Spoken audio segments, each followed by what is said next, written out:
Hi everyone, welcome back. So guys, आज मैं आपको एक सरप्राइज करने वाली बात बताऊंगी कि आप लोगों को पता है कि कुछ लोगों को एक दिन में 20 लीटर से भी ज़्यादा यूरिन का प्रोडक्शन होता है। और वो इसलिए नहीं कि उनको ज़्यादा प्यास लगती है या वो बहुत ज़्यादा पानी पीते हैं। इसका मतलब ये है कि उनको एडीएच, जिसका नाम है एंटी डायरेटिक हार्मोन से रिलेटेड कोई डिजीज कंडीशंस हो गया है, जिसका नाम है डायबिटिक इंसिपिडियस। सो गाइस, सबसे पहले हम ये देखते हैं what is ADH hormone. Anti diuretic hormone, जिसको हम वैसोप्रेसिन का नाम भी देते हैं। ये वाला जो हार्मोन है ये हाइपोथैलेमस से रिलीज होता है और स्टोर कहाँ पे होता है? पोस्टीरियर पिट्यूटरी में। काम क्या करता है गाइज? ये हमारे वाटर को बैलेंस करता है एंड ये हमारे ब्लड प्रेशर को भी मेंटेन करता है by reabsorption of water by the kidney. So guys, मैंने आपको बताया कि एडीएच की वजह से एक डिजीज कंडीशन हो सकती है डायबिटीज इंसिपिडियस। सो आइए उसके बारे में हम बात करते हैं।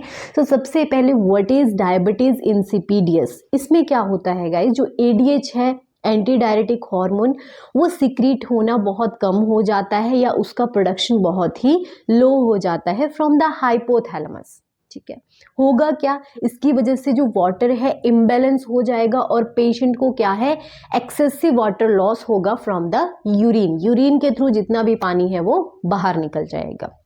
क्या कॉजेज हैं इसके गाइस? इसके टू मेन कॉज होते हैं। First one is the central diabetes इंसिपिडियस। It mean central मतलब जो हमारा ब्रेन है, हमारा हाइपोथैलेमस है, हमारा पिट्यूटरी है, उसमें कोई प्रॉब्लम हो गई है।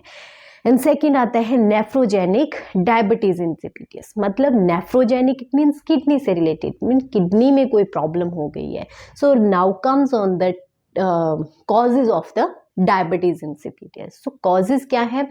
सेंट्रल इंसिपिडियस अगर किसी को हुआ है तो इट मीन्स हो सकता है उसको ब्रेन में कोई ट्यूमर है, कोई ट्रोमा हुआ है, स्ट्रोक की प्रॉब्लम है, ठीक है, या फिर ब्रेन की कोई सर्जरी हुई है, पिट्यूटरी में कोई एडिनोमा है, इसकी वजह से हो सकता है।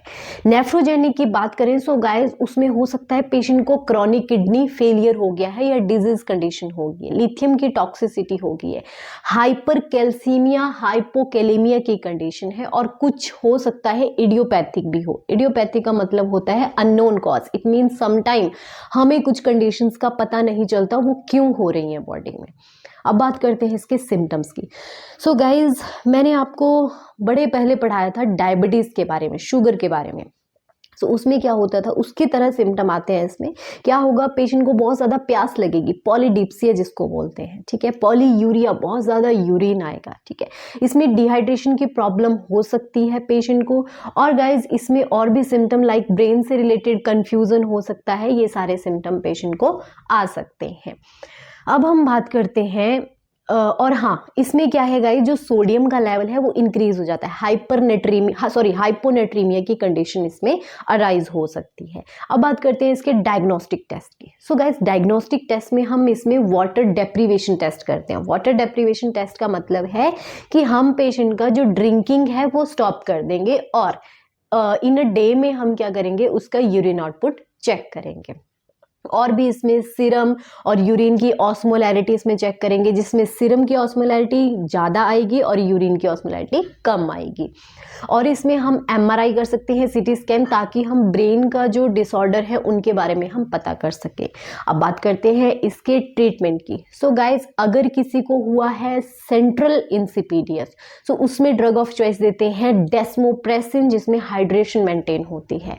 और अगर किसी को नेफ्रोजेनिक हुआ है सो गाइज, उसमें हम थायजाइड डायरेटिक्स वगैरह हम इसमें दे सकते हैं। नेक्स्ट डिजीज कंडीशन है guys SIADH। It mean syndrome of inappropriate ADH। होता क्या है इसमें जस्ट अपोजिट होगा उसका।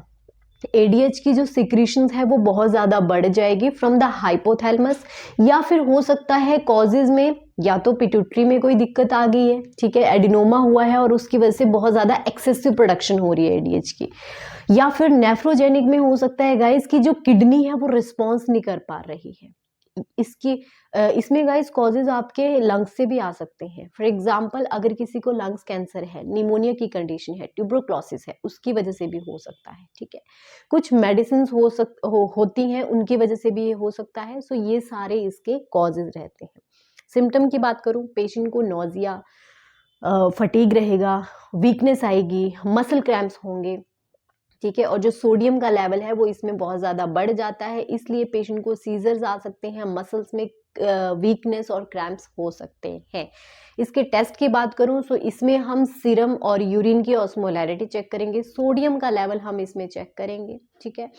ऑस्मोलैरिटी में गाइज इसमें जस्ट अपोजिट होगा, सीरम की ऑस्मोलैरिटी लो आएगी और जो हमारी यूरिन की ऑस्मोलैरिटी है वो इसमें बड़ी हुई आएगी। अब बात करते हैं इसकी ट्रीटमेंट की। So guys of course ADH का लेवल बढ़ रहा है तो हम एडीएच को कम करेंगे, सप्रेस करने के लिए हम मेडिसिन इसमें देते हैं। और गाइज इन दोनों में अगर नर्सिंग मैनेजमेंट की बात करूं तो सबसे पहले जो पेशेंट का इनटेक आउटपुट है वो आपको असेस करते रहना है। सेकंड, इसमें डेली वेट हम देखते हैं, क्यों?